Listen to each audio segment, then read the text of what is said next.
नमा ही एक अत्यंत वेडसर आणि अत्यंत ब्रिलियंट मुलगी आहे आणि तिला माहीत नाही आहे की ती किती ब्रिलियंट आहे.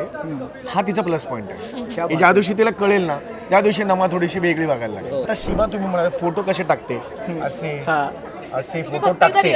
एक महाराष्ट्राची क्रश म्हणून तुम्ही सगळे तिला ओळखता. रिहर्सल करताना तुम्ही बघितलं पाहिजे ती अशी बसलेली असते किंवा अशी बसलेली. हे तिचं खरं स्वरूप आहे.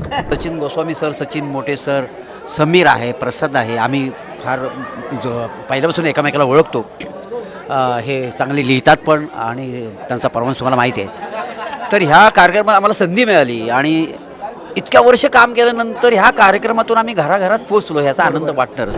नमस्कार, मी नितीन मोरे, लेट्सअप मराठीमध्ये तुमच्या सगळ्यांचं स्वागत करतो.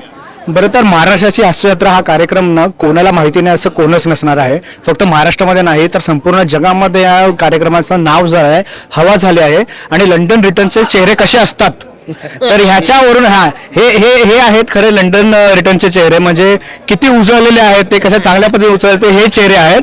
बरं तर मला ना सुरुवात नमाताईपासून करायला आवडेल, कारण का नमाताई आल्यापासून बोलतात अरे ज्येष्ठ माणसं आहेत. तर सगळ्यांमध्ये ना सगळ्यात तरुण नमाता 50च्या वर्षी असे आहेत. काय सांगशील, किती भारी वाटतं ज्येष्ठ लोकांसोबत काम करायला? थकवा वगैरे येतो का यांचा, काय होतं? काय सांगू आता, हे आता म्हणजे हे तिघं एक नगास नग आहेत आमचे. म्हणजे खरं तर ज्येष्ठ म्हणते मी, नावाला म्हणते ज्येष्ठ, पण मला असं वाटतं सगळ्यात यंगेस्ट टॅलेंट आमच्या मंचावरचं जर असेल तर ही 3 मंडळी आहेत, ही ज्येष्ठ मंडळी. कारण खूप अनुभव आहे पाठीशी तिघांचाही.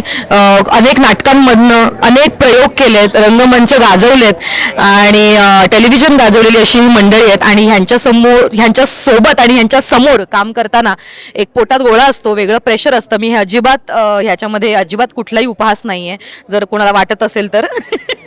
हे अगदी मी मनापासून बोलतेय, कारण ह्या तिघांची एनर्जीला ह्यांच्या सलाम आहे.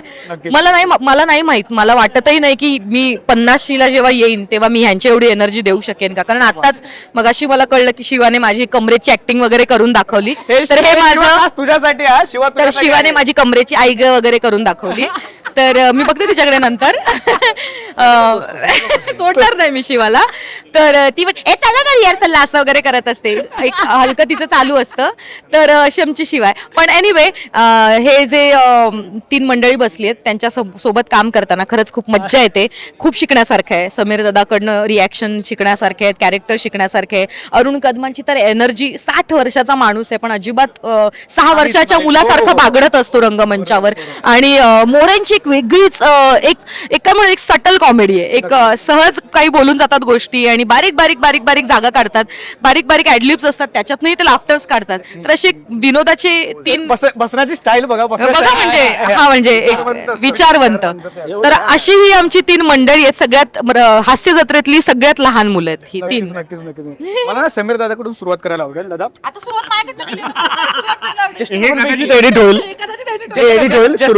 असं बोलतोय. बरं तर दादा, शिवाने तुझी सुद्धा ऍक्टिंग केली आहे, तर ती काय ऍक्टिंग आहे काय नाही ते तुला नंतर दिसेलच. पण ना तेरे नामची हेअरस्टाईलवाला असं एक ऍक्ट केलं नाही त्याच्यावरून झालेलं.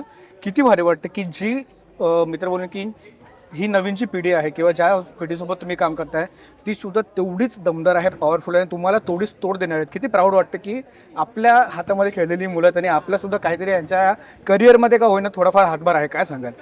नाही, खूप छान वाटतंय, कारण हे जनरेशन सुद्धा आम्हाला खूप काही वेगळी एनर्जी देऊन जातं आणि आम्ही भाग्यवान आहोत. सगळ्यांना ना एवढ्या पिढ्यांबरोबर काम करण्याचं कधीच भाग्य मिळत नाही आयुष्यात. नक्कीच. मी नमाला आता गेली अनेक वर्ष ओळखतोय. नमाबरोबर अशाच पद्धतीचा मी आधी पण शो केलेला आहे. हो. आणि नमाची जी काय म्हणतात वाटचाल आहे फार जवळून मी बघितलेली आहे. नमा ही एक अत्यंत वेडसर आणि अत्यंत ब्रिलियंट मुलगी आहे आणि तिला माहीत नाही आहे की ती किती ब्रिलियंट आहे. हा तिचा प्लस पॉईंट आहे. ज्या दिवशी तिला कळेल ना त्या दिवशी नमा थोडीशी वेगळी वागायला लागेल. पण मी देवाकडे प्रार्थना करतो की तिला कळूच नाही आहे की ती किती वेडेसर आहे ती. नक्कीच. त्यामुळे ह्या सगळे नमा सुद्धा कळत नकळतपणे बऱ्याच गोष्टी शिकून जाते आम्हाला. त्यामुळे ही नवीन जनरेशन बरोबर आम्ही करतो. आता तू मगाशी म्हणाला शिवाने माझी ऍक्टिंग केलेली आहे. मी पण शिवा तुम्ही म्हणाला फोटो कसे टाकते असे फोटो टाकते. एक महाराष्ट्राची क्रश म्हणून तुम्ही सगळे तिला ओळखता. रिहर्सल करताना तुम्ही बघितलं पाहिजे ती अशी बसलेली असते किंवा अशी बसली हा म्हणजे काहीतरी एक सतत हे दादा ऐक ना आपण तरी असं करायचं. हे तिचं खरं स्वरूप आहे. कळलं का? त्यांनी माझी ऍक्टिंग केलेली आहे हे मला कळलेलं आहे. हे चालणार आहे आणि हे बघा हे चालणार रियाल चाललं तर कधी येते करायचं रियाल चाल असं कोण बोलतं? तू जर महाराष्ट्राची क्रश असशील तर तू असं बोललं पाहिजेस ना, चल ना चला ना हे करूया. ही शिवा नाहीच आहे. महाराष्ट्राचा कळलं का? ह्या तर महाराष्ट्राचा कोण आहे ती महाराष्ट्राचा ब्रश आहे, कधी कधी फ्लश आहे. अशे. हा तर मुद्दा तोच आहे की आमच्यात सांगण्याचा माझा मुद्दा असा की आमच्यात अशी मस्करी मजा मस्करी सतत सुरू असते. वय कुठलंही असो, आमच्याकडे एक कॉमन धाग्याने आम्ही सगळे विणले गेलेलो आहोत, ती म्हणजे धटिंग करणे आणि मज्जा करणे. आणि हीच मज्जा आमच्यातले रिलेशन्स एवढे पक्के असल्यामुळे कदाचित आमच्या कार्यक्रमात उतरत असावी आणि ही मजा प्रेक्षकांपर्यंत पोहोचत असावी. हा introduction yes yes yes yes yes आलेली आहे. दादा नाही बरं तर आता तू माझी ऍक्टिंग केली मला कळली काय? नाही नाही नाही खरं चांगले अरे सूर का लागलाय? मी तर बोललो की चांगली ऍक्टिंग केलं असं बोललेलो आहे मी. खोटा सूर आहे हा. हा खरा सूर आहे. हा खरा सूर आहे. हा खरा सूर आहे. फ्रेश म्हणून माझी काहीतरी डिग्निटी आहे सोशल मीडियावर. चेंज केलं आता तुझं बारसं गेलंय महाराष्ट्राचा फ्लश आम्ही काय घालत फ्लश. असं काय नाही, मी खूप दोघांची चांगली ऍक्टिंग केली आणि माझं दोघं सगळ्याच फेवरेट आहेत. माझे काय एवढे भारी भारी बसले आहेत. तुला या एका फ्रेम मध्ये सगळ्यात सिनियर वयाने मी तेच म्हणते आणि एवढे सगळ्यात मोठी लोक छोटी. बसली आहेत. महाराष्ट्राची यंगेस्ट कलाकार आणि एल्डेस्ट कलाकार असं एकाच फ्रेम मध्ये तुम्हाला दिसेल.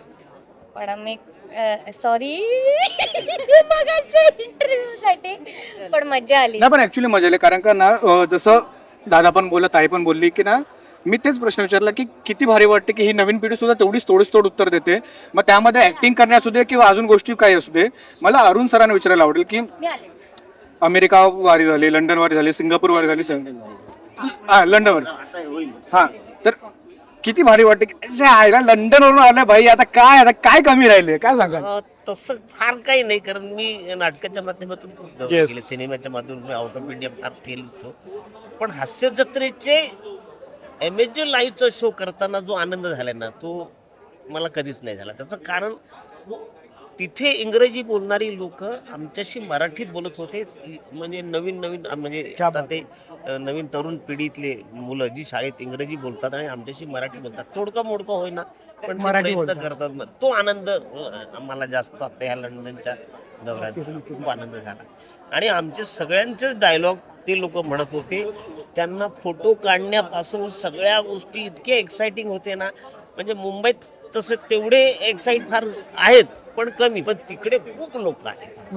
कारण एकतर असं वाटतं की सगळी घरातली माणसं आम्हाला आज भेटली तर काय करू मी काय नाही असं त्यांचं सगळं होतं. त्याच्यामुळे आम्हाला हे सातत्य टिकवणं आमच्या माध्यमातून आता येणाऱ्या नवीन एपिसोडमध्ये काय गंमत अजून करता येईल त्याच्यासाठी आम्ही जरा विचारत असतो. ना म्हणजे जेव्हा सुरुवातीला ना अमित सरांनी आणि सचिन सरांनी तर आम्हाला सांगितलं नवीन काय आहे, मला प्रभाकर सरांकडून ऐकायला आवडेल की सर कलाकार म्हणून ज्या पद्धतीने तुम्ही इकडे वावरता. मित्र बोलले की जेव्हा मी शिवासोबत वगैरे गप्पा मारतो ना तर ते बोलले की आम्ही इकडे वावरत नाही, आम्ही इकडे बागडतो अक्षरशः. आणि प्रत्येक कोपरा आम्हाला माहिती असतो काय कुठे कोण असणार आहे कोण कसं नसणार आहे. किती भारी वाटतं की ह्या कार्यक्रमाने आपल्याला खूप काही दिलं. याच्या आधीच्या कार्यक्रमामधून सुद्धा तुम्ही प्रेक्षकांच्या मनामध्ये घर केलेच आहेत, मालिकेमधून केलेत, नाटकामधून केलं, सिनेमामधून केलं आहे. पण महाराष्ट्राच्या हास्य जत्रेमुळे ना संपूर्ण घरामध्ये किंवा छोट्यातल्या छोट्या मुलाला सुद्धा माहिती झालेलं आहे कोणाचा कोणता पंचलाईन आहे काय आहे. किती भारी वाटते ही फिलिंग. नाही फार छानच वाटतं की म्हणजे खूप वर्ष स्ट्रगल केल्यानंतर इतक्या वर्षानंतर एक चांगला म्हणजे हा महाराष्ट्राची हास्य जत्रा कार्यक्रमात काम करण्याची संधी मिळाली. आणि सचिन गोस्वामी सर, सचिन मोटे सर, समीर आहे, प्रसाद आहे, आम्ही फार पहिल्यापासून एकामेकाला ओळखतो. हे चांगले लिहितात पण आणि त्यांचा परफॉर्मन्स तुम्हाला माहिती आहे. तर ह्या कार्यक्रमात आम्हाला संधी मिळाली आणि इतक्या वर्ष काम केल्यानंतर ह्या कार्यक्रमातून आम्ही घराघरात पोहोचलो याचा आनंद वाटणारच. कारण कितीतरी झालं आत्ताच्या पिढीला पटकन मिळालंय. म्हणजे आमच्या बरोबर जे सगळी मुलं आता आलीत त्यांना लवकर मिळालं. म्हणजे त्यांना लवकर मिळालं म्हणजे ह्या कार्यक्रमात ते आले म्हणून त्यांना लवकर मिळालं, पण त्यासाठी आम्हाला खूप स्ट्रगल करावं लागलं. म्हणजे तेव्हा आम्हाला सिरियलमध्ये एका एपिसोडमध्ये काम मिळवायचं तरी इतकी मेहनत करावं लागायची. एखादं वाक्य असायचं आणि मी दिवसभर पाठ करायचो आणि ते वाक्य बोलायचो. पण ही संधी येणं हे आमचं भाग्याचं, कारण कुठेतरी आमची पुण्य असेल, आई वडिलांचा आशीर्वाद असेल. सचिन गोस्वामी, सचिन मोटे सरांचे आभार मानतो, कारण एकदा मी काम केलं होतं त्यांच्याबरोबर आणि त्यांनी लक्षात ठेवून मला त्यांनी बोलावलं या कार्यक्रमासाठी आणि इथे चांगली संधी दिली. आणि प्रत्येकाला असं वाटत असतं ना की आपण इतक्या वर्ष काम करतो तर आपण निदान लोकांनी ओळखावं एवढं तर प्रत्येकाची अपेक्षा असतेच की. आणि ती आज आपल्याला बघायला मिळते. लहान मुलांपासून अगदी थोर लोकांपर्यंत लोक उभं राहून आपलं अभिनंदन करतात, त्यांना काम आवडतं, भरभरून बोलतात, आपल्यावर फोटो काढतात. हा आनंद आणखी फारच छान आहे. नक्कीच नक्कीच. नाही म्हणजे जेव्हा मी नाटकात काम करायचो ना, तेव्हा नाटकामध्ये काम करताना प्रशांत दामले, सुकन्या कुलकर्णी ते फोटोग्राफर यायचे आणि फोटो काढून न्यायचे. तेव्हा फार कमी लोक यायचे जे माझे फोटो काढायचे. पण ते असं वाटायचे की आपले पण फोटो काढावेत अमुकचे. पण आता एवढे फोटो काढता की त्याचा कंटाळा आहे. इतके लोक फॅन झालेत आणि मोबाईलमुळे सोपं झाले ते. बरोबर बरोबर बरोबर. नाही खरंच खूप भारी वाटतंय मला ना. परत समीर दादा तुम्हाला प्रश्न विचारायला आवडेल.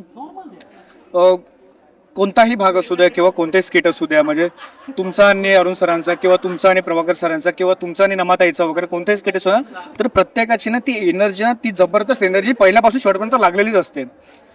आत्ता 800 ते 850 भाग झालेत, 830 का 836 भाग झालेत, 827 भाग झालेत. मागे वळून बघताना असं कधी फील होतं की यार आपण कुठून सुरुवात केलेली, कुठे होतो आपण, आणि आत्ता हे सगळं स्वप्नवत झाल्यासारखं. मित्र म्हणून की स्वप्नवत न बोलण्यापेक्षा मेहनत आहे तुमच्या, त्या मेहनतीमुळे झालंय. काय सांगाल की यार कुठे होतो रे आपण, म्हणजे असं कधी. हा मेहनत नसून सगळ्या टीमची मेहनत. नक्कीच नक्कीच नक्कीच. म्हणजे लेखक असतील त्याच्यामध्ये, डिरेक्टर असतील, कारण विषय शोधण्यापासून तर सगळं काम करण्यापासून, इथे स्पॉट दाद्यापासून सगळीच गोष्ट, तर हे सगळेच लोक महत्वाचे आहेत. त्याच्यामुळे आम्ही इथपर्यंत पोहोचतो. बरोबर. समीर काय सांगशील ते? नाही बरोबर आहे. म्हणजे असं बऱ्याच वेळेला वाटतं की सुरुवात स्क्रॅच पासून केली आहे मी या कार्यक्रमाची, आणि आज 800 एपिसोड खरंच कुणाला वाटलेलं नव्हतं, आम्हाला सुद्धा वाटलेलं नव्हतं. कारण हा रेकॉर्ड आहे. एवढे नॉन फिक्शनचा एखादा कार्यक्रम एवढं होणं हा रेकॉर्ड आहे. आणि तेवढी त्याची पॉप्युलॅरिटी शेवटपर्यंत पॉप्युलरिटी राहणं, त्याचं यश राहणं, कारण वाट बघतोय त्याच्यासाठी. वाढ बघणं हे खूप कठीण आहे. त्यामुळे न भूतो न भविष्यती असं यश सगळ्यांनाच मिळालं. सगळ्यांचं आयुष्य बदलून टाकलं एका कार्यक्रमामुळे. त्यामुळे या कार्यक्रमाबद्दल सगळ्यांच्या मनात खूप जास्त रिस्पेक्ट आहे. आणि या कार्यक्रमाच्या माध्यमातून जे प्रेक्षक आमच्या वाटेला येतात, आमच्या नशिबात येतात, त्यांच्याबद्दल सुद्धा आमचं ना खूप काही देणं आहे, लागणं. आम्ही नेहमी देणं लागतो त्यांना, आणि ते आम्ही भरभरून देण्याचा नेहमीच प्रयत्न करतो. नाही नक्कीच खूप भारी वाटतं. तुर्तास मी इथे थांबतो, कारण का खूप सारे पत्रकार मित्रमंडळी सुद्धा आहेत, त्यांना तुमच्यासोबत गप्पा मारायचं आहे. खरंच खूप धन्यवाद आमच्यासोबत गप्पा मारल्याबद्दल. पण खूप धन्यवाद, कारण तुमच्या माध्यमातून येस येस येस. जास्त लोकांपर्यंत पोहोचतो. नाही खरंच खूप धन्यवाद. पुन्हा एकदा तुमच्या तिघांसोबत तुमच्या संपूर्ण टीमला ऑल द व्हेरी बेस्ट.